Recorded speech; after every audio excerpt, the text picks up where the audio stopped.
সম্মানীয় সভাপতি এবং সদন, যাই হোক গিদি কও কুদ্দুস ভাইয়ের ক্ষেত্রে অনিষ্টি করছো কেমনে? আমি পাট খেতে অনিষ্টি করি নাই, আমার স্যারেরা জোর জবরদস্তি কাম করছে, সেই জন্য পাট খেতে ভেঙেছে গা। কে মাঝখান থেকে জবান বলতে যাবেন সাথে আমরা নিলা গিলা করবার আছে নাকি? যা হচ্ছে শুরু থেকে খুলে কও।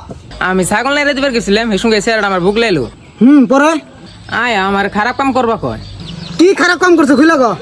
আমার কাপড় খুলবা কয়।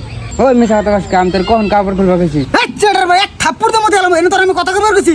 ভন্ডামি করার টাইমে মনে থাকে না তুই ডবল ডবল কথা কইবার আইছ।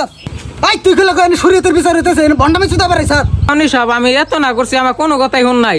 হই না কি করলো, এনে কান্দার কাম বাজা নাই হইয়া কি করলো এটা কও। কি করছে আইনে রে বুঝে নেন।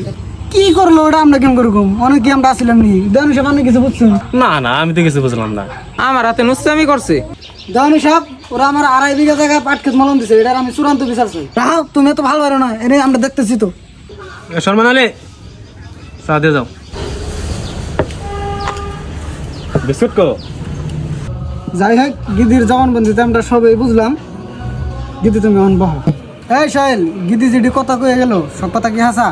হ দেওয়ানি সব কথা হাসা অনানেরা যা করবেন তার মধ্যে রাজি। যাই হোক 2 জনের জবানবন্দিতে বুঝলাম এক হাতে তালি বাজে না। 2 জনের সামাজিক নীতি হিসেবে 2 জনের বিয়া করে দিল। তা সভাপতি কি কোন? হ্যাঁ বিয়া করে দিল। যাই হোক বেলা বাড়ি গেল গান দিলাম ওড়াউড়ি করে।